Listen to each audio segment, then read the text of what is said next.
We will start today's panel with Laura Freeman.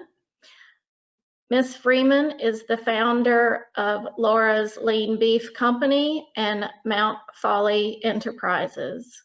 She is part of the regenerative agriculture movement and committed to the local food, local economy here in Kentucky.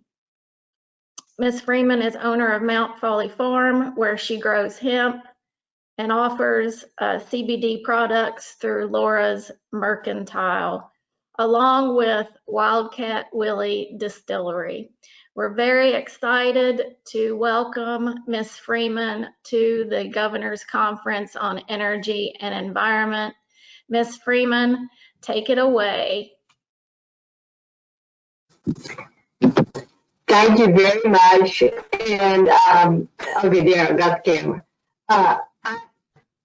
Okay, so I am Laura Freeman. I am, as you all know me, the founder of Laura's Lean Beef. But this new talk I have is called Laura Embraces Her Inner Mule.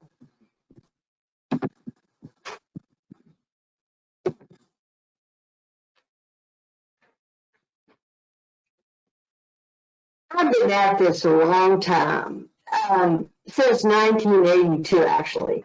And you might say, at what? I've been trying to find healthier farms, healthier foods, healthier people. I would like to say that my great-grandfather came here as a sawyer from Bay City, Michigan. So we were Appalachian to the core, Scotch-Irish. Laura? And I understand. Laura, we're not able to see your PowerPoint right now. We can just see that you have it minimized. There we go. It's pulled up. Okay. Is it got it? Yeah, you figured it out. Whatever you did just worked. Yeah, let's go back to Can I show that picture? Can we see this?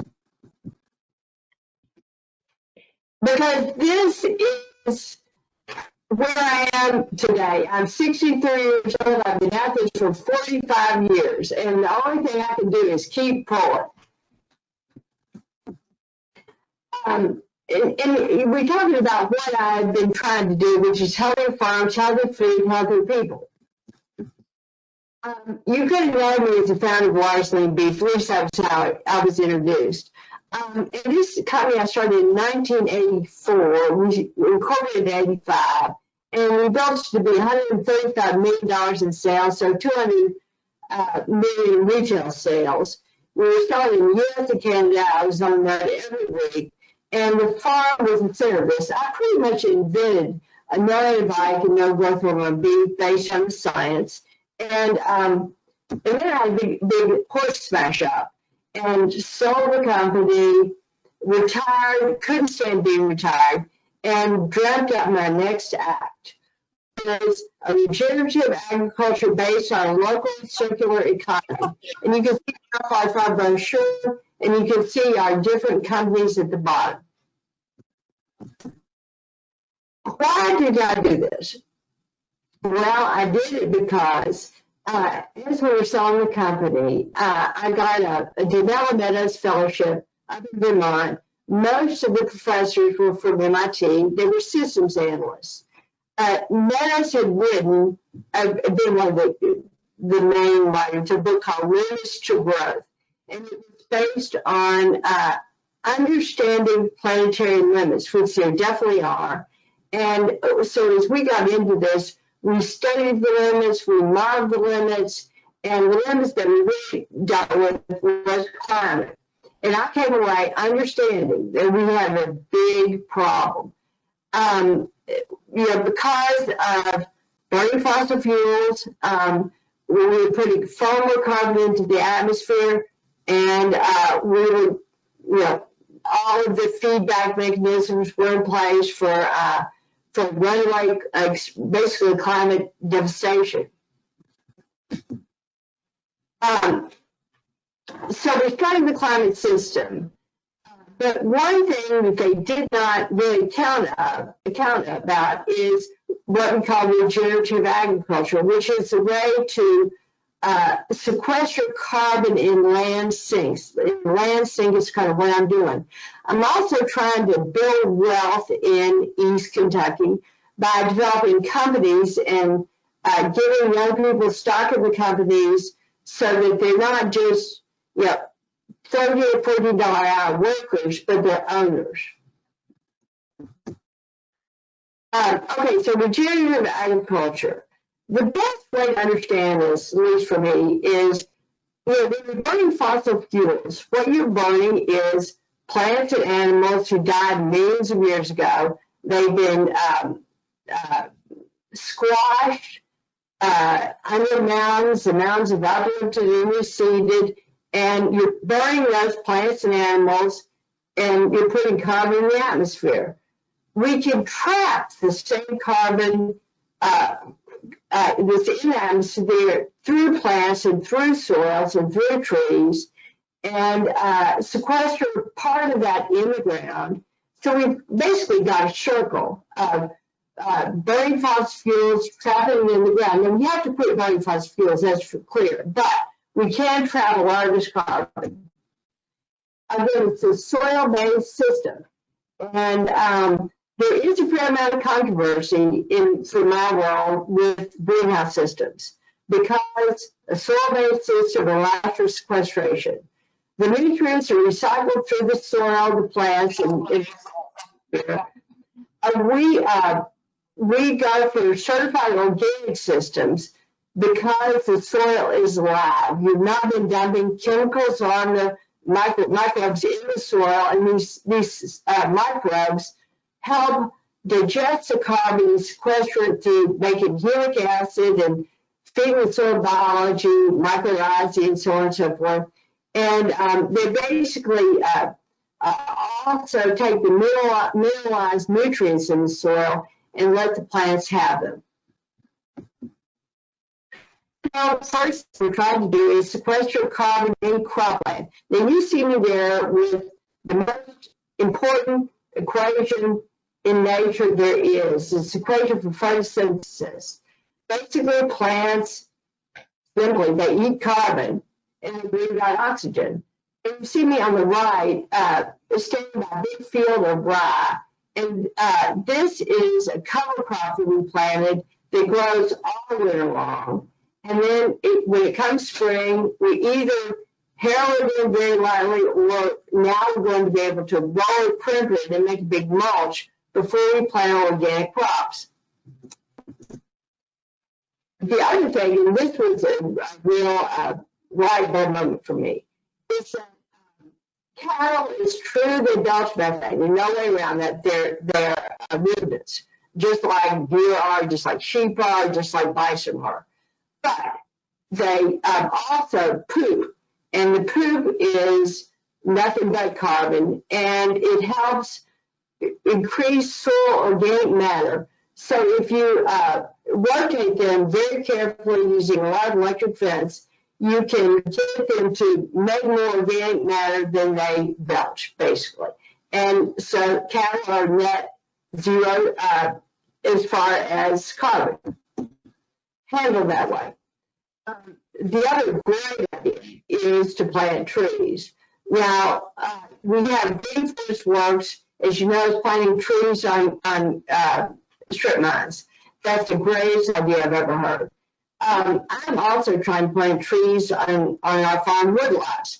And here you see our forester and me going to find out that our neighbor is taking down their gate and they're running cattle in around my trees. So it's easier said than done. In fact, all of this is easier said than done. But from my point of view, climate mobilization has three requirements. Renewables, we've got to stop the carbon pumps. Drawdown, we've got to expand the carbon sinks. So solar, wind, wave, anything we can do that's regenerative. Carbon sinks we just talked about. And then finally, this is a big deal. We've got to localize our economies. You know, I've invented and then ran one of the first food companies from the 80s and 90s. It became clear to me that that world is full of greenwashing, and the only way I can figure out to avoid the greenwashing is to become as transparent as possible. I mean, you're seeing me sitting here in this log cabin which we have open to guests and visitors and to Airbnb or for conferences, so they can just come to the farm and see what we're doing. Main Street, a lot better than Wall Street, because we're transparent.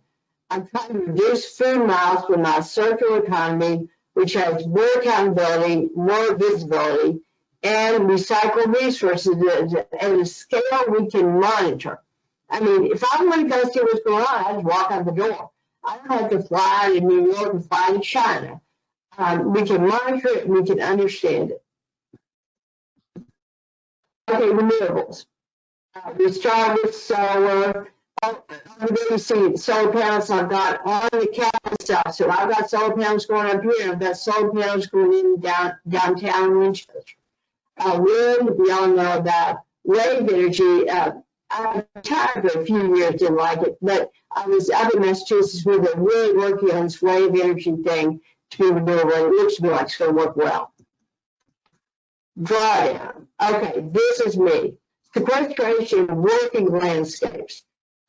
I mean, some people just want to rewild everything, but I don't think that's possible because we have to grow so much food. So we're sequestering cropland, pasture, woodlots, and forests. And basically, we take the carbon through photosynthesis, we release the carbon in wood exudates, and we breathe out oxygen. Localizing the economy. This is critical from the systems perspective. Shipping organics from China doesn't make any sense, and I've seen it over and over again. Shipping organic beef from Uruguay doesn't make sense. I've seen it over and over again. This is our circle, farm to table, from the farm. We distill from the farm. We have 3 stills, 4 stills. We're doing great on that. So our commitment is draw down local economies and renewables when possible, when it's affordable. I mean, these things just cost a lot of money. Drawdown is the one I'm most concerned about. I'm pretty well affiliated with Rodale because I'm on the senior policy committee of the Organic Farmers Association. And Rodale figures that we can sequester all of the CO2 emitted by all industry, all travel, everything in the soils, but you take wide adoption. The problem is it's not being adopted very fast. Why? Because of externalities, because farmers are not getting paid for it. I can do it because I made a little money, but right now only 4% of our cropland is covered in cover crops. Only 1% is certified organic. So just like with reforested mine land, which we figured we could sequester some serious carbon, there's no way to go but up. It's becoming a widely adopted strategy. And here we see Stefan Lafall, and he in Code 15 was the one talking about it. He understood that he was the ag minister in France. The problem was that neither China, India, or the U.S. wouldn't sign on to it. And he wants to increase soil organic matter basically 0.5% per year. It can be done, but it's not easy. The World Society is into it, and here in the U.S., NRCS gets it. They did the figure that organics, the agricultural soils have lost 50% of the organic matter since cultivation, since the Industrial Revolution, basically. And they've got programs in place to encourage cover crops, basically. So even while we've got a national party that says there's no climate change, NRCS is working on it, and we're thankful they are. The local economy is kind of my big thing. I realize that farming better, and like I said, we could pretty well invent it, no anybody no growth on beef, but then hooking that onto the industrial food system didn't work. And so we've got to build a food system that's transparent with regenerative farms. And here we've got Mount Farm, this is my farm. It's at the project center of what I'm trying to do. And you can see from enormous amounts of compost to cover crops to hemp, to a greenhouse, to buckwheat harvest, to milling grains. We're doing it all right here. We're sort of a subsistence farm again. I do want to acknowledge the Office of Kentucky Nature Preserve because they found out that we've got the largest population of brown buffalo plover in the state, maybe even in the southeast. And it's because we've had a rotational grazing system that mimics buffalo for 40 years now. As part of my circular economy, the best thing I could come up with was to have a distillery. So we're distilling everything we're growing here. So we're distilling corn, we're distilling rye, we're making moonshine, we're making sweet plum moonshine, we're growing sweet potatoes here. And we've got it right in downtown Winchester, along with the farm to table restaurant. We also have a company called Lawrence Mercantile, and this is local. We distribute to local stores, and then we distribute the rest of it online through our online website. We're about to have a virtual hemp harvest festival for everybody to see kind of what we're doing. But we've got organic hemp, certified organic. We're extracting it in Lexington, it's all local. We're producing the products in Mount Sterling and Lexington. We've got all kinds of third-party testing, and we're using basically our reputation to sell it. It's working pretty well. And finally, I have put together an opportunity zone project. Both the distillery and our downtown offices are in one of the poorest, safest tracts in the state. It's called an opportunity zone, and there's basically some tax benefits for doing this. But the option game is to put dollars into poor census tracts, and that's what we're doing. Will it succeed? I'm not sure. This has been probably the worst year ever to start a company, but we've done it, and we're still alive. And finally, my goal is to give this, not because I'm nice, but because they deserve it, to the next generation, to create wealth through building brands, through building businesses and make a little money and save the environment. And so it's a stock company, and we're digging stock every year and building wealth, as long as we succeed. And I'm thrilled to have a whole group of young people involved with this. I think there are 28 people right now involved with this. And finally, I'm here for the duration. If you're watching this thing, take a picture of this. Call me, write me, stay in touch. Look at our websites. They've got all about the carbon sequestration. They've got about the online stores. They've got about our distilleries. But we're here for the long haul. And I'm embraced by you, and that's what we're doing now. And that's what we'll be doing until our conference. Oh, thank you all. Thank you. Yep, thank you, Ms. Freeman. We really appreciate you kicking off the panel. Really excited to learn more about regenerative agriculture. We're going to hear more about that in terms of with Michael Baute. Up next, we have Jackie Roberts with us. Jackie Roberts joined AppHarvest in 2020 as their Chief Sustainability Officer following an accomplished career in the field of leadership roles at the Carlyle Group and the Environmental Defense Fund. Beyond the Carlyle Group and EDF, Jackie worked as an engineer in the U.S. EPA's Superfund program and served as a senior research fellow at Harvard Business School. She holds a bachelor's degree in chemical engineering from Yale University and a master's degree from both Yale School of Management and Yale School of the Environment. I know I've worked with Jackie here recently a lot. So glad she's on board with AppHarvest. Jackie's going to go through their approach to sustainability and where they're headed, and maybe identify some areas where we're going to have to work together on some solutions moving forward. So take it away, Jackie. Welcome. Great. Thank you, Kenya. And it was great to hear Laura's presentation. I think there's a lot of lessons learned. And as the newbie on the block, she's a great model for all of us.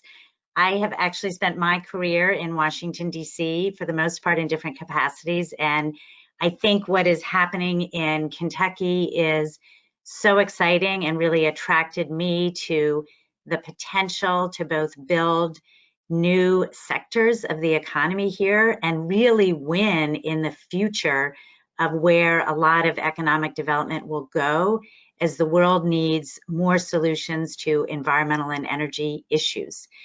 So I think that we've heard from the governor that this is a big focus. I think there really is exciting traction happening here. AppHarvest is a company that has really raised funds globally and you know, from around the US because people are very excited with what is happening here. So we've had coverage in lots of national media like Bloomberg and other areas, but it's happening, folks. This is a picture now of the greenhouse in Morehead, Kentucky. It's using a proven infrastructure system from the Netherlands, which is one of the world's great exporters of agricultural products, even though they're a tiny country, because they have figured out how to grow more produce with less resources. This Morehead facility will officially have our opening on October 21st, and plants are already being brought in, and crop specialists are already being hired. We'll have over 300 crop specialists just in this location when we are fully up and running. I think what's really exciting for all of us to realize is things can move quickly even in a pandemic. And I think the governor's call to action to be ready to come out of the pandemic stronger and better is very much what AppHarvest and all of us there are trying to do. It was only founded in 2017. 3 years later, we are having a grand opening and about to complete the first greenhouse and start producing products. That's a pretty quick ramp up for a large company, and the growth potential is tremendous, and I'll talk about that a little bit later. The, you know, I think connection to the economic development needs in Kentucky with a great new opportunity around ag tech is just a match made in heaven. I think there's a lot of great opportunities and partners in this region. Morehead State University has been a great partner on our first greenhouse. We know there's a terrific labor force, and we know that there is a need for different types of, one of the speaker tips was make sure to turn off your ringer, which of course I didn't do. So apologies for the interruption. But I think, you know, the mission here is to both find something that is a sector that the world needs, but one that also creates a lot of good jobs. And our commitment to good wages, good benefits is something that's very much part of our mission. The key things, you know, I think to remember is that we are both looking at our unique location, which is in with a day's drive of 70% of the US population. Laura talked about we have to really decrease food miles. So right now, a lot of our produce, tomatoes, cherry tomatoes you might see on the shelf in your local grocery store, are coming from California. They're coming in from Mexico. That's a lot of diesel fuel used. We've run some estimates where we think we're decreasing diesel need by about 80% by locating centrally and trying to get produce out to large grocers onto the market of a large percent of the population. And of course, that's making us much more resilient, having that type of local supply chain. one of the other things I particularly wanted to mention here is the capital is coming through this vision. So we just had an unprecedented investment of $470 million that has come. We've announced that we're going to be going public in January. That's incredibly fast and a huge vote of confidence that the capital can be put to work in Kentucky in a way that is really going to create strong businesses and strong jobs. So from a sustainability standpoint, I think the 4 key strengths are locally grown. We've talked about the central location, the ability to get food to customers without driving across the country, and therefore not having supply chains that are at risk, particularly in situations ranging from COVID to different types of climate risk and resiliency issues that are coming. We are climate resilient because a greenhouse is not susceptible to wind shears that can hurt crops. If there's massive rainfalls that are coming down that flood out crops, it's not an issue for us because we have a roof that we can open and close depending on the weather. We also are not susceptible to drought. And the reason we're not susceptible to drought is that 90% of our water comes, that all of our water is coming from rainfall, but we use 90% less than open field agriculture by our estimates. The rainwater is captured on the roof, it's brought in pipes to a retention pond, and then it's pumped to the plants, adding some nutrients as it goes when it's needed. But this is a closed system that will be completely reliant on rainwater and is where the future is headed. Water may not be as readily available as it has been. We've got to capture rainwater, we've got to reuse it. And then finally, the ability, sorry, I was just trying to move this to make sure the slides are showing. The ability to grow without using chemical pesticides and focusing on integrated pest management is very much part of our value proposition. I wanted to talk a little bit about let me just go through, this is some of my points around climate resilient, which I already have mentioned about being able to be buffered from droughts, floods, wind shear. But the chemical pesticide issue is one that we still are seeing a significant amount of chemical pesticide residues on fruits and vegetables, particularly tomatoes that are coming in to markets. So when USDA goes out and tests produce, looks at what residues are still there, there are pesticides that are staying on our fruits and vegetables. They're at low levels, but there can be multiple ones, 4, 5, 6 pesticide residues found. And we really don't have the good data to understand what is the cumulative and synergistic effect of lots of small amounts of different chemicals that we are feeding ourselves every day and certainly feeding our kids. So the ability to go in and use different strategies to avoid pests, some is having crop specialists. We will have over 300 crop specialists when we are fully up and running that really are going in and looking every day for those early signs of pests, pulling out those plants to make sure that they don't become a problem that contaminates the entire greenhouse. We have sensors that are going around and looking. We're using biological pest control so that there's a symbiotic relationship between biological pests and making sure that we don't get any major outbreaks. All of that enables you to have the best chance possible and really a formula for success for avoiding having to use heavy chemical pesticides.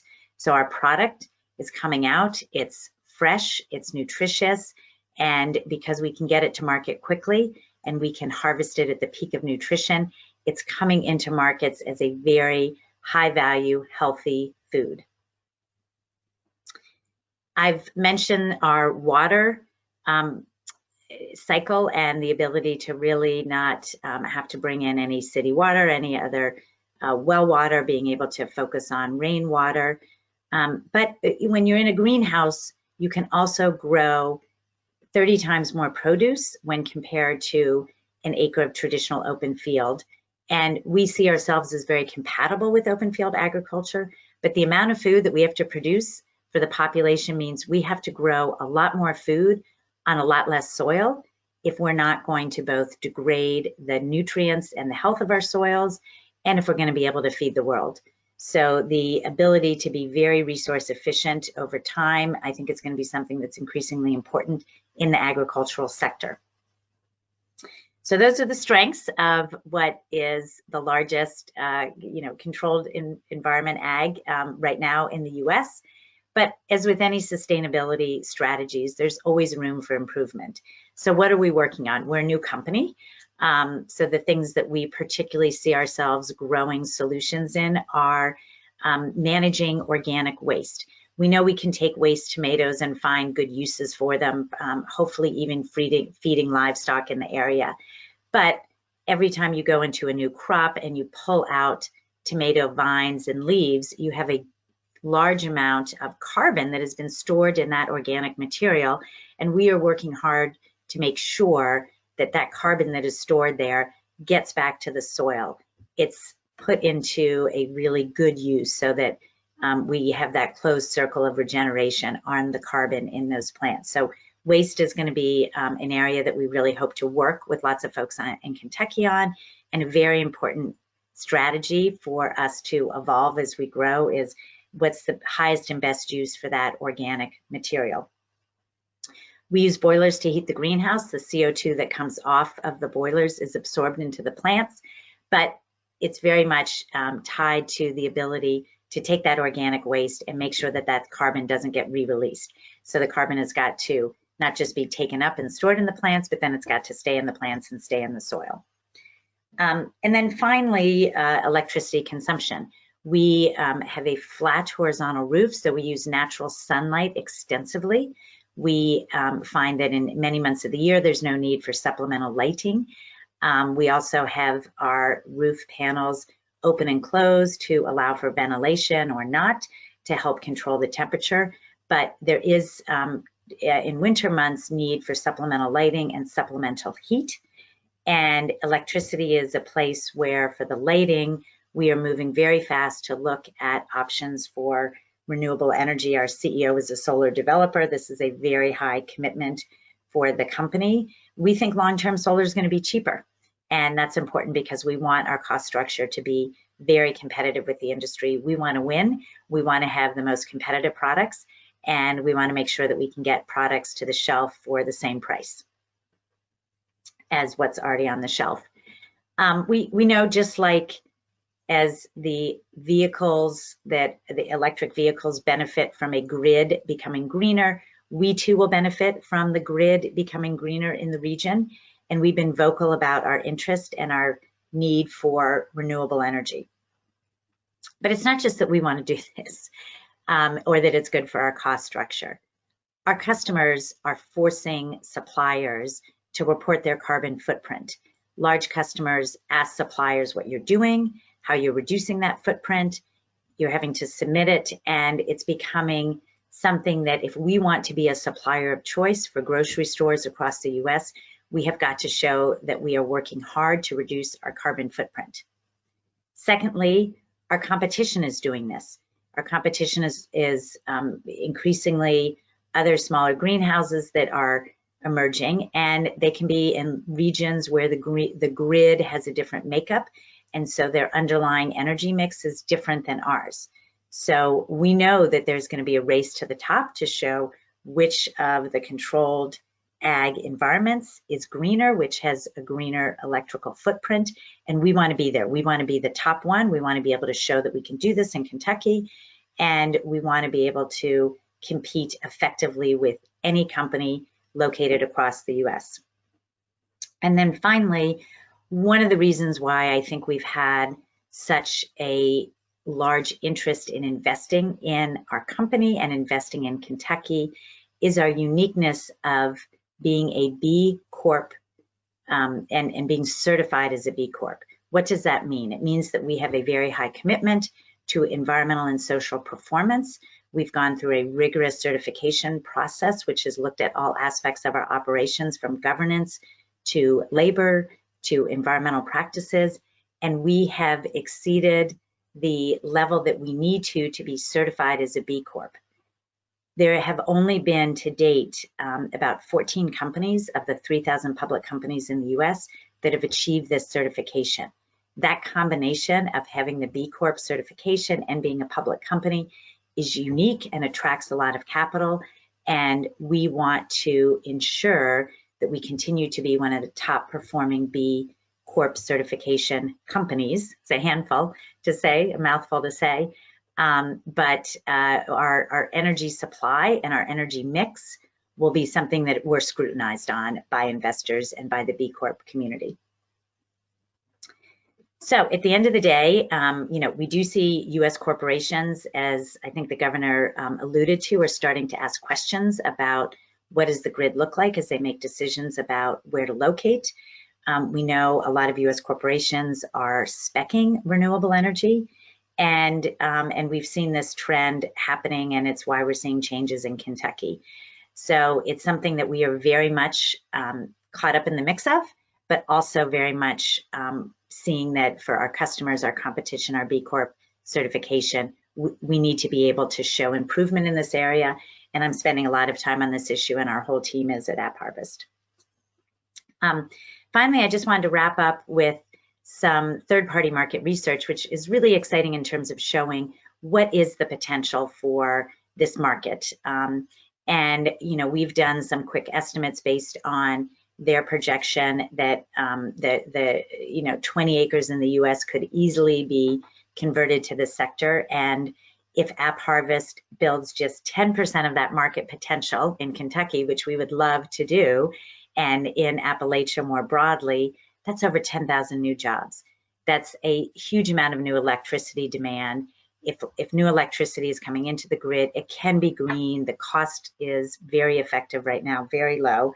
And we really would, love to see a lot of that new demand being met by renewables. And we think that it's a great future for both the ability to create a different mix here, but the ability to attract other companies and bring jobs to Kentucky.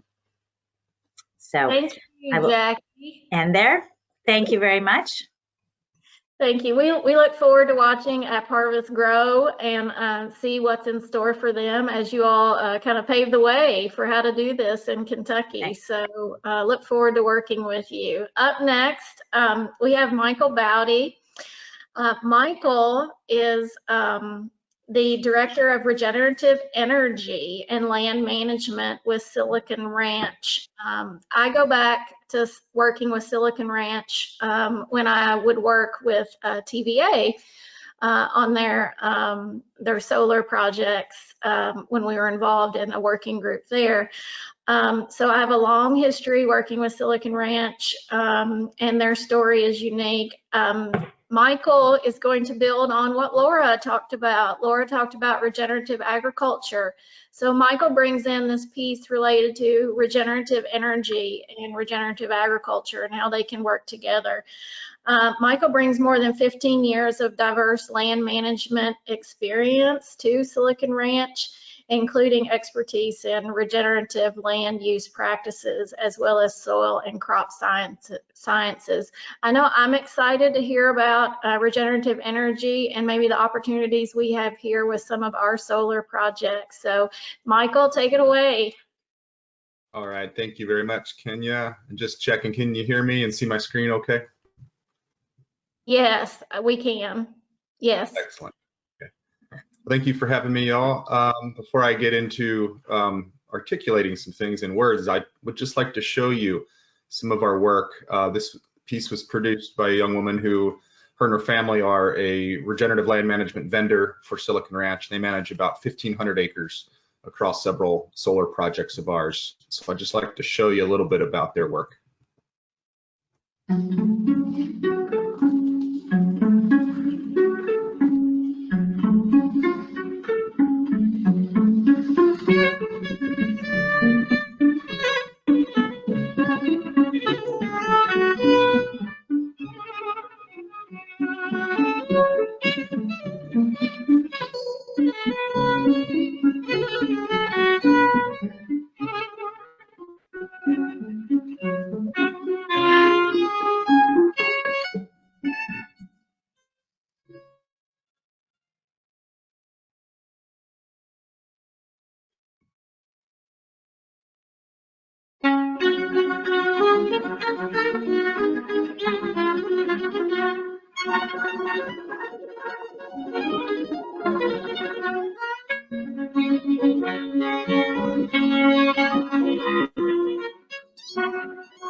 All right, picture's worth 1,000 words, a video maybe more. So special thanks to Rachel Hendricks, her and her family, again, Cabriejo Ranch, manage a considerable amount of our projects for us, about 11 projects in 3 different states. They use anywhere from 3,000 to 5,000 sheep at any given time, and they're instrumental in the development of this program here at Silicon Ranch. My name is Michael Baute. I'm the Director of Regenerative Energy and Land Management for Silicon Ranch. I'm originally from Kentucky, so I'm incredibly proud to be doing this work and speaking to you all today and doing some solar work here in the state coming up soon. Silicon Ranch is a utility scale solar developer. We're based in Nashville, Tennessee. We develop, design, build, and then own and operate our projects for the long term. That's fairly unique in the solar industry in that we are the owner operator of these projects. So when we develop a project, we'll be your long-term neighbor and partner. It's my responsibility to manage all aspects of our land management program. So I have under my agency about 20,000 acres currently, and that amount of land is rapidly growing as we continue to build utility scale projects. We've got about 135 projects in 15 different states. I'm proud to say that we have a project in Kentucky where we'll be developing a 50 megawatt project up in Girard County. And I think we're just recently, along with Carolina Solar Energy, passed the siting council. So it's very exciting, and I'd like to show a little bit about the work that I do. Again, important to note that as the long-term owner of these projects, I'm able to take a very long view on our land management strategy. Utility scale solar is inherently land intensive. We do need fairly flat land with a good solar resource. A lot of that is previously in agricultural production. I have a soil science background and a regenerative ranching background. And so when I approached the solar industry with some fairly out of the box ideas, I viewed that land and the vegetation as a biological asset. The industry had typically viewed that land and vegetation as a liability, simply that carried operational expenses, and we needed to abate that vegetation in order to prevent shading on the modules. Approaching it as a biological asset, we have the opportunity to expand the performance metrics of a utility scale power plant. We can include now the ecological outcomes and the social outcomes of these type of projects. So again, with soil science background, carbon sequestration and biodiversity is very important to us. And so I'm very excited to be building the multifunctionality of the solar land base. And so today I will just discuss a little bit about how we do that. Our program internally here at Silicon Ranch, we've dubbed Regenerative Energy. Essentially, this is a outcome-based and science-driven platform where we co-locate solar energy and regenerative agriculture. Again, we have a large land base. We need to manage that land in order to prevent shading on the solar modules. So what that really means is we have to keep the vegetation. So we must have vegetation to prevent erosion and pass our stormwater permits, et cetera. So typically that is in a low growing vegetation. Think of a pasture.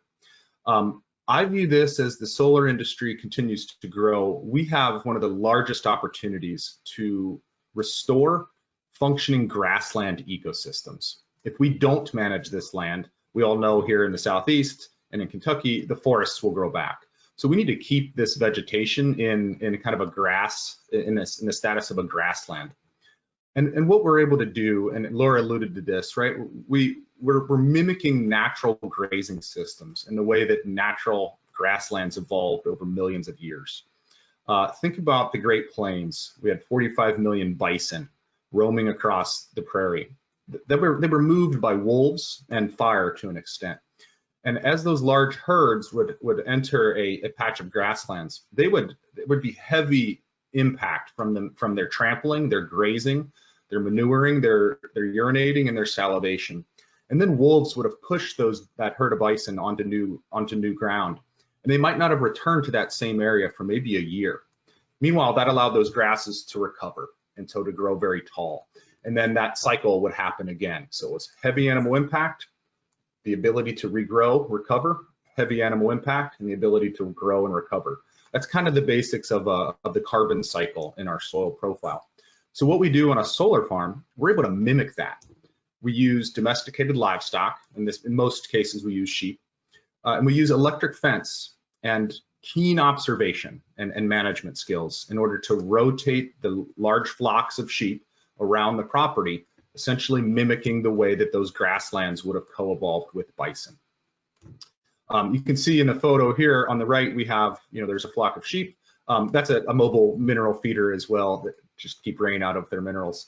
And this system really rotates around this property. This is a 138 megawatt DC project in Georgia, where we're proud to partner with the White Oak Pastures, one of the larger regenerative ranchers in the country.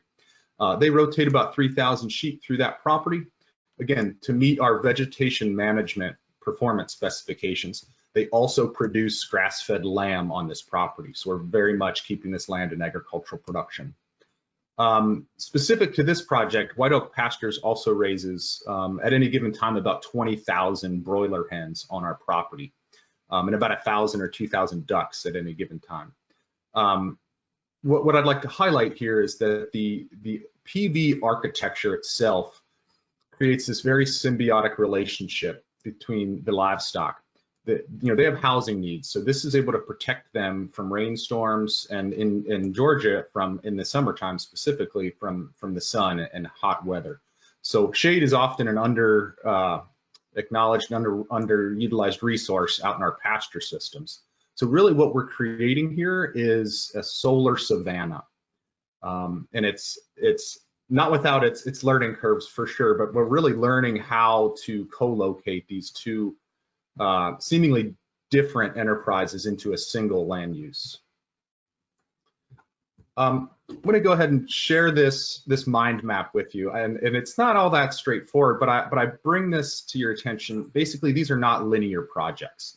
There is quite a bit of complexity when trying to manage natural systems. Remember, we have a technical asset above the land.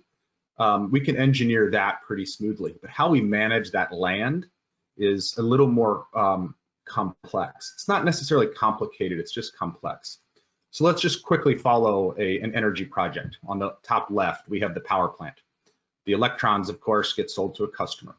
Now that land, we can keep that land in agricultural production. It likely is a shift in agricultural production, oftentimes away from conventional cropping systems. We restore a functioning grassland ecosystem, and then we hire local farmers and ranchers who essentially are raising their livestock on our perennial forage. So when we have a functioning grassland ecosystem, we know through our now understanding of the opportunity of nature-based solutions, we can manage that grassland in a way that optimizes these environmental outcomes and the ecosystem services. Specifically, we're trying to store carbon on this land base.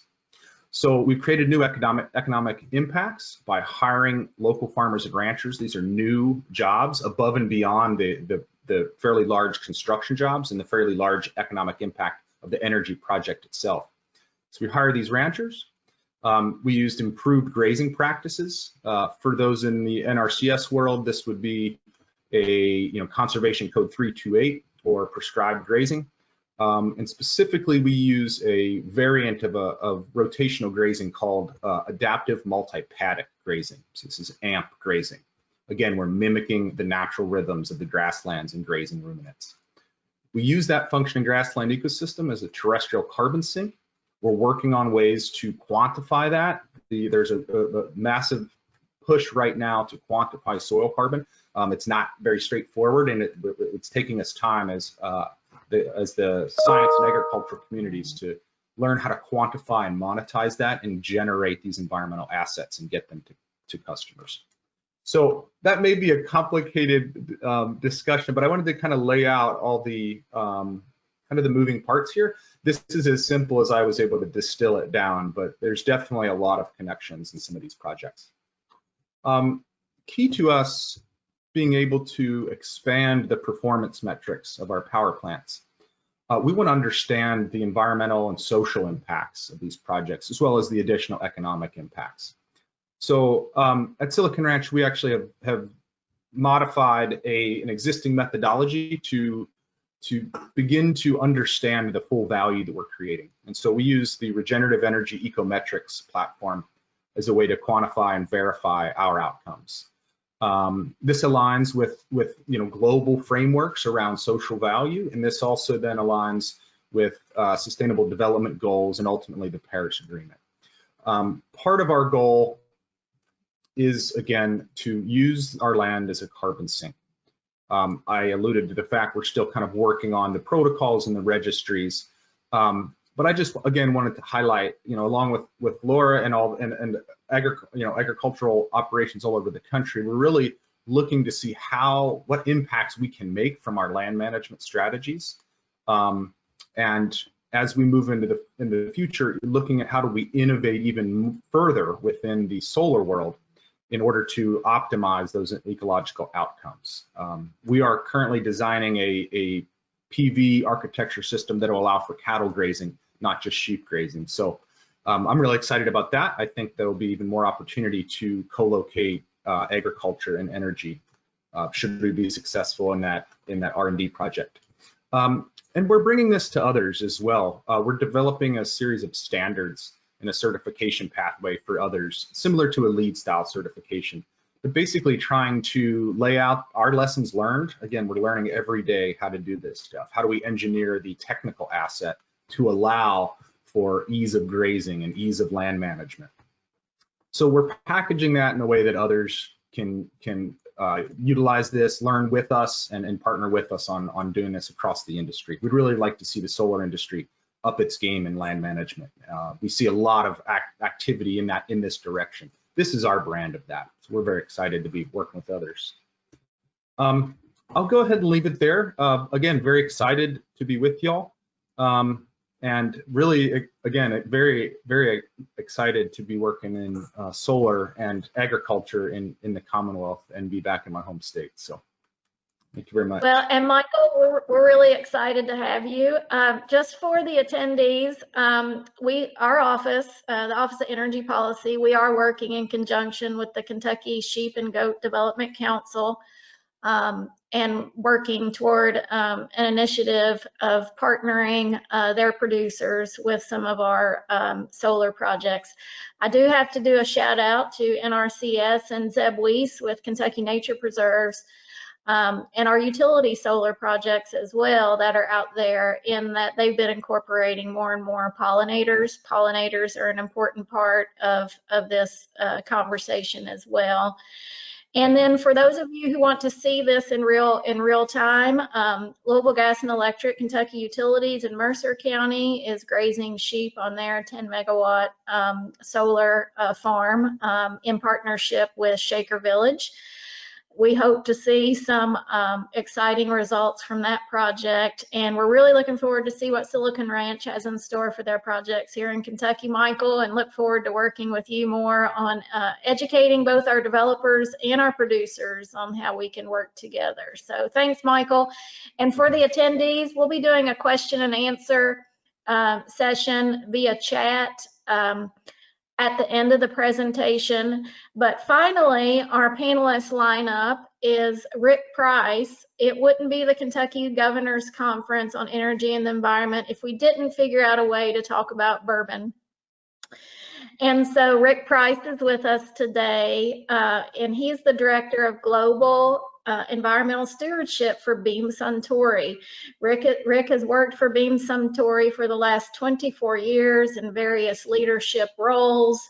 related to environmental and sustainability issues. He holds a bachelor's and master's degree in environmental studies and participates in multiple coalitions, initiatives, and technical committees promoting environmental stewardship and sustainability activities. Welcome, Rick. I'm excited to hear how the bourbon industry works with agriculture, both on inputs and as outputs, and I know you're going to highlight that, and where you all are going with sustainability. So, Rick, welcome, and take it away. Thanks for that, Kenya. And thanks to all the other panelists for presenting today. Learned a lot, interesting stuff. For Beam Suntory, a few things about us. We produce distilled spirits all over the world. Our most famous brands are produced right here in Kentucky, Jim Beam and Maker's Mark Bourbon. We also produce a variety of other whiskeys, Japanese, Scottish, Spanish, Canadian, Irish whiskeys, and a lot of other fine distilled spirits. Beam Suntory is part of Suntory Group. Suntory is the third largest distilled spirits company in the world. They also have a commitment to the environment and a mission that states that they want to create harmony with people and nature. Like Kenya said, we're going to talk a little bit about that today. We'll talk a little bit about bourbon. It is a natural product. When you think about that, it's made of grain, made of water, and time in a white oak charred barrel. The secretary talked about the natural water sanctuaries. That's something that's Beam Suntory and Suntory are very passionate about. A natural water sanctuary is a healthy forest. It allows us to cultivate water and replenish the natural supply, but it also helps us regenerate and sustain the American white oak used for barrels. But today we're going to talk a little bit about the agricultural component, talk a little bit about grain, about corn. When we think about corn and bourbon, bourbon needs to be about 51% corn. Most of them quite a bit higher, usually around 70 or more.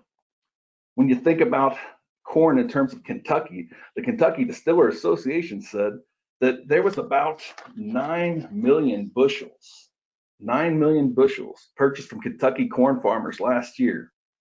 That was about half of all corn that was available. When you think about how corn is used in bourbon, it takes about 9 bushels of corn plus about 3 bushels of grain to make 1 barrel of bourbon. So corn is a significant part of bourbon. For us, we wanted to take a closer look at what that means. Part of this was to step back and take a look beyond our fence lines, beyond our property boundaries.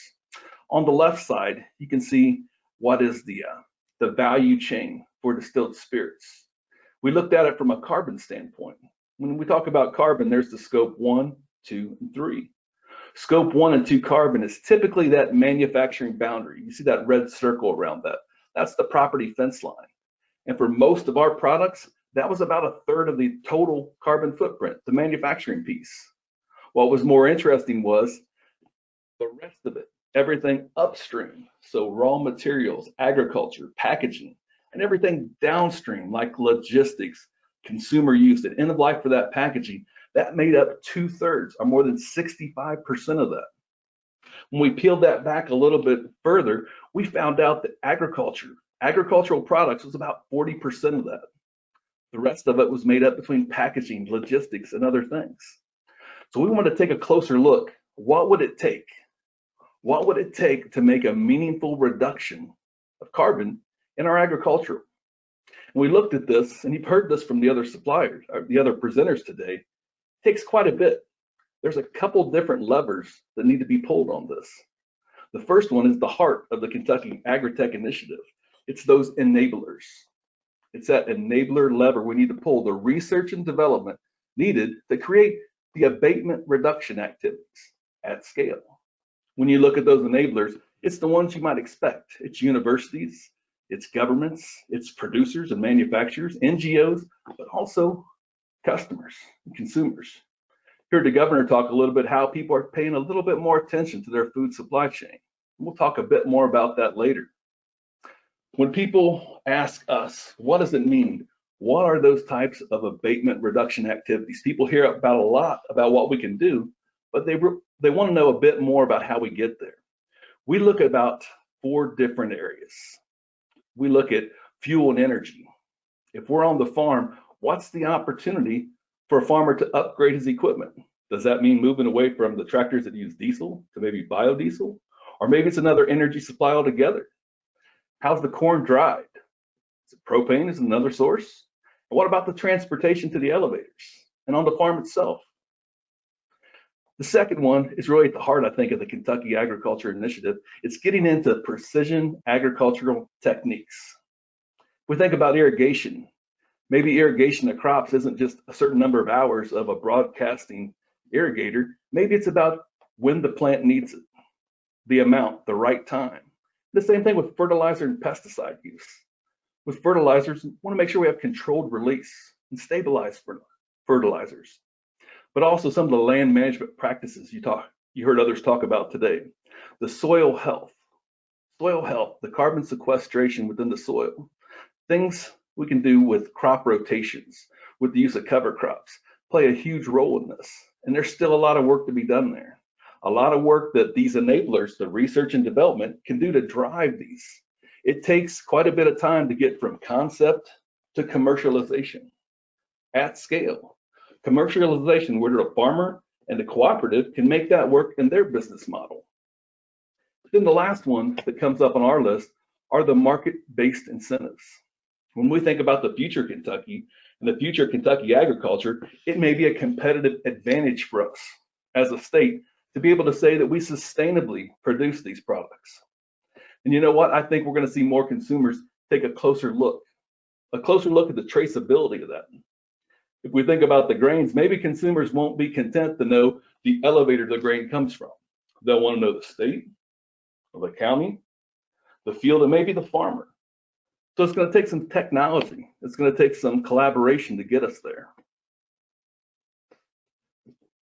On the back end of our process, once we send it through the still and we've made the spirit, what's left is what we call the spent stillage. That's the grain solids, that's the liquid remaining. Current practice is to beneficially reuse that as animal feed. It can go out as a liquid. You see a picture of the cows up there. That's the liquid portion. It can be condensed into a syrup.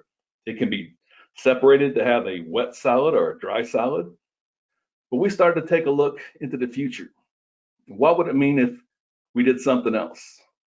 Or we balanced it with other technologies? Things like the use of anaerobic digesters and the use of biogas boilers. What if we were to take waste grain or waste wood and put that in biomass boilers, produce steam, produce electricity? But the Agriculture Initiative, the Agritech Initiative here in Kentucky, it may drive other things. The solution we're looking for 20 years out may not have been invented yet. It's going to be things like the Agritech Initiative that really drive that. We think about next steps for Beam Suntory. I'd say this, we certainly don't have it all figured out, and we don't claim to. What we do know is it's going to take a lot of collaboration. The few partners we collaborate with, up on the screen you can see, are the James B. Beam Institute of Kentucky Spirits at the University of Kentucky, but also other industry groups. You see a group called BEER, the Beverage Industry Environmental Roundtable. You can see they engage in a wide variety of things, from water stewardship, energy and climate, recycling, sustainable agriculture, and stakeholder engagement. But also groups like the White Oak Initiative. The White Oak Initiative, they'll focus on research and technical assistance, but more importantly, that on-the-ground conservation, on-the-ground implementation of these actions. They're also big on communication, education, and policy solutions. For us, we're going to continue to evaluate that technological innovation. And when I say that, I wouldn't expect our company or any other company to get away from those core values, the history, the heritage, the legacy, the things you love about your company. Rather, it's embracing the inputs, the outputs of your process, things that technology can really make a sustainable difference. We also want to continue to take action to reduce that carbon throughout our entire value chain. That action will be done in terms of decades. It'll take time, it'll take commitments, but it's one we're wholly committed to. And we're thankful for the opportunity to talk here today. Kenya, that's all I have today. All right. Thank you, Rick. I know we've really enjoyed, I remember working with you, Kentucky. I have to do a shout out. We have the Sustainable Spirits Initiative that I know all the distilleries have been a part of. That's been really great to work with all of our distilleries on sustainable issues through our Division of Compliance Assistance. And then also, I'm excited. We're working with Energy Star on a pathway for our distilleries to become Energy Star certified. We're really excited, and I'm hopeful that Kentucky will be the place that will be home to the first Energy Star certified distillery, and just really be that leader and in the nation of showing how you get it done in Kentucky. In a way that is sustainable. So excited to work with Rick and his team and their work at Beam Suntory. That concludes our panel. We're going to move into our Q&A session. If you're an attendee and you have a question, we would encourage you to put that in your chat box. I will address those questions to our presenters, and they can unmute and turn on their cameras and address that question if they can. So I think we have someone monitoring the chat. So if you all will let me know what questions we have. Yes, Kenya. Our first question is for Jackie Roberts. What type of jobs are available for the local region in Moorhead, and would this compete against farmers in the local area growing using traditional methods? All right, Jackie, if you want to unmute and address that question.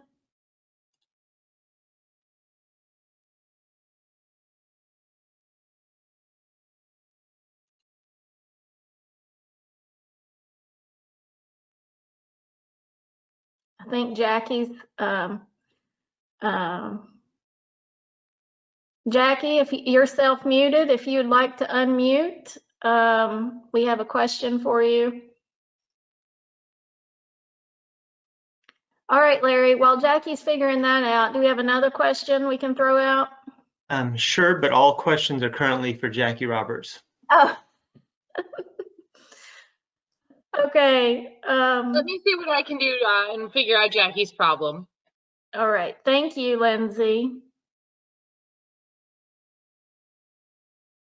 So I'll fill the gap a little bit. The Kentucky Office of Energy Policy, just to let you all know a little bit of what we have going on. We've launched a recent solar toolkit for developers and local governments. And Greg Bone on our staff, shout out, has produced some interactive dashboards. We have one we just launched for our distributed renewable generation. That's exciting. If you haven't checked out our Kentucky Energy Profile, I'd encourage you to do that. And a shout out to Lona Brewer, who's running our Volkswagen settlement and getting that funding out. You heard about transit agencies. We're moving forward with our schools and excited to work with zero emission infrastructure vehicle funding and connecting our electrification corridors in the state. Tomorrow you're going to hear from others in my staff, Amanda Lemaster on energy affordability, or energy assurance, and Ashley Runyon on energy affordability. So if you've got questions for the Energy Office, you can throw those in too. Lindsay, do we have any kind of update from Jackie? I don't have anything from Jackie right now. I'm trying another form of contact. Okay, Amanda, we do have another question. What opportunities can the average Kentuckian do to get involved in these initiatives? Are there investment opportunities, jobs to be filled, or specific products to look for on shelves? Well, that's a good question. Rick, did you want to maybe try to tackle that? How can the average Kentuckian stay up with what's happening, at least in the bourbon side? Yeah, absolutely. Thank you for that question. The best way to stay updated is on the product websites. You can find out about the new innovations that are coming out. Those innovations will be related to the way the product tastes, the way it looks, but also the way it's made, how we craft that. A good example would be to go to the Maker's Mark webpage or the Jim Beam webpage. You can find more information there about opportunities for our products, but also opportunities for employment. All right, I see Jackie's on. So Larry, I'm if you want- sorry. that's okay, Jackie. I got a call from my CEO and taking it, and then I didn't realize we'd hit Q&A, so I had to pick up. You always pick up when your CEO calls, right? Yeah. So we're just rolling with it. Larry, if you want to repeat that question for Jackie. Sure, Jackie. What type of jobs are available for the local region in Moorhead, and how many are projected to be created? And would this compete against farmers in the local area growing using traditional methods? No, first, we don't see ourselves as competing with local farms. We see ourselves competing with produce imported from California and Mexico. And that's because we've got a much better and cheaper way to deliver food and less transportation costs. And therefore, we do see that we can redirect some of those savings into creating good jobs. So there's a whole variety of jobs on our website. The largest category is crop specialists, which are going to be, highly trained positions that use data coming in from, we have some 300 sensors around the indoor setting that's telling us, do the plants need water? Do they need nutrients? Is there something else going on? And being able to really track that data and then act on it and know how to do the adjusting in real time is what the crop specialists will be trained to do. So these plants are going to get a lot of hands-on loving care from humans, but they're going to be aided by a lot of artificial intelligence and different technology tools that are available now that wouldn't have been cost effective 10 years ago. But these sensors are cheap, the data streams are cheap, you can do a lot with it. So I definitely encourage you to go to our website, but I think the positions are going to range everything from marketing help to actual help in the greenhouses. And Larry, I wanted to follow up on that first question about how do you stay connected and learn about opportunities. I would encourage attendees to follow what's happening with our Cabinet for Economic Development. I believe they have news feeds. We have our Naturally Connected blog here at the Cabinet, but then also, as we've heard, a lot of what happens and what we can do begins with supporting our producers locally. So be sure and continue to check out Kentucky Proud and find those products that are here in Kentucky first. And then you can start doing a deeper dive to see which ones are organic or which ones are having carbon goals, such as Rick and his company and Jackie and Laura as well. So just circling back to that, wanted to make sure I answered that question, Larry. And I think we've got another question for Jackie. Actually, this is a broader question, Kenya. How do you promote the deployment and development of renewable energy projects such as solar farms while dealing with local not in my backyard mentality as recently seen on the proposed and ultimately denied solar farm in Clark County? Oh, that's a good question. Thank you for that. We have a process in the Cabinet that's with the Public Service Commission. You'll hear more about that tomorrow. I think Kentucky, in my opinion, we have a lot of opportunities for solar, but all of those opportunities begin at the local level, and our siting board process ensures that any project, whether it be renewable or fossil or any kind of business opportunity, that it's evaluated at the local level and fits in with the community's desires. And solar may not fit into every community. And that's why we have the siting process through the Public Service Commission siting board. That's about as best I can without spoiling the show for the Public Service Commission tomorrow, where they're going to talk about the siting board and the cases in front of the siting board there. Kenya, are there any new grant availabilities on solar projects for schools, local government, or industry? So you're going to hear more about that in the next session. That's a good tee up. We're going to be approaching a break soon. Energy Project Assessment Districts, EPAD, provides a nice opportunity for commercial businesses to improve efficiency and as well as add renewable energy. It's a new financing tool. In addition, for local governments, of course, we have the Building Resilient Infrastructure and Communities funding that the governor mentioned. You can use that funding to incorporate solar into your hazard mitigation work as in terms of your critical facilities. And then I'd be remiss if I didn't talk about our performance contracting with local governments. Energy savings performance contracting also provides a way that local governments can incorporate both energy efficiency and renewable energy projects into their operations as well. The USDA for small businesses and rural agricultural operations offers the REAP grant program for energy efficiency and renewable energy projects. And also our Governor's Office of Ag Policy provides some incentives for agricultural energy efficiency and renewable energy. So that's just a few off the top of my head, Larry. We'll be happy to talk more about those maybe in a future webinar. So these are great questions. Okay, Kenya, what makes Eastern Kentucky a competitive location for the Agritech industry? Beyond Moorhead, what about further areas like Pikeville or Harlan? And Jackie, did you want to talk about that? Because I know you all are looking at specifically the ARC counties for potential projects, and what makes that attractive for you? Well, I think all of Appalachia is attractive for us, and particularly those counties that we're talking about.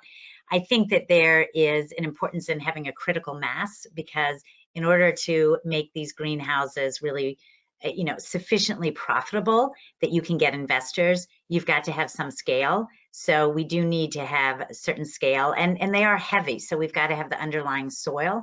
But we're working very actively with partners. We're even understanding better exactly what soil characteristics we need to support the weight, which, in the early days, we learned the hard way that maybe, we hadn't specified enough about what kind of soil sampling had to be done to understand, what could hold the weight of these greenhouses. But I think that there's no reason that we can't continue to find sites in all of those areas. And we're really excited to do it. I mean, if we're going to meet the potential for this sector, we're going to have to keep looking everywhere. Okay, Kenya, if we have more time for questions, this question is for Silicon Ranch. Is there reseeding and land tilling ever needed, and how do you work around the solar panels? And also, does the grass grow okay in the shade of the panels? I believe that's for Michael. Yep, great questions. So what we're finding, even in non-brittle environments where we have precipitation and humidity kind of throughout the year here in the Southeast, we actually grow more forage under the solar modules than we do out in the aisleways. We think this is mostly because of soil moisture being retained in our soils, where out in the aisleways in the full sun, it basically evaporates. And remember, a lot of the projects we built are tracker systems, and so when they start in the morning to the east, and throughout the day they rotate to the west. So they do get some sunlight throughout the day. And as you saw in that video, those sheep are, they were kind of posted up for the day in the shade. That was taken about midday. And so actually that animal impact, and as they lounge in the shade, they actually fertilize those areas quite well. So we do get a lot of forage growth directly under the modules. As far as reseeding, great question, right? We come in and we build a power plant, right? There is construction impacts. And so reseeding is what I get to do a lot of. That's part of the job that I really enjoy. Some no-till seed drills can fit within the aisleways. And we can actually move our modules like this and create even more space, sometimes up to 18 feet. So we can run a no-till drill down the aisleways underneath the modules where the piles are. It's a little more challenging. We're working grazing into the site restoration program sooner in the process. Sometimes even before we close out our stormwater permit, and we actually use the livestock trampling behavior, the hooves on the ground, to actually trample in broadcasted seed. If you're familiar with construction techniques, there's an implement called the sheep's foot, and that is a way to compact and kind of churn up soils. Right, that was mimicked off of a herd of a flock of sheep. So we try to use those techniques where possible. One cost-effective way actually is to fly on seed and broadcast it via airplane. And so we're experimenting with that in different parts of the country as well. So always trying to learn, and I think the point is always getting seed in the ground, especially shortly after construction, and try to get, number one, the soil stabilized, and then number two, get into the forage and production goals of the livestock.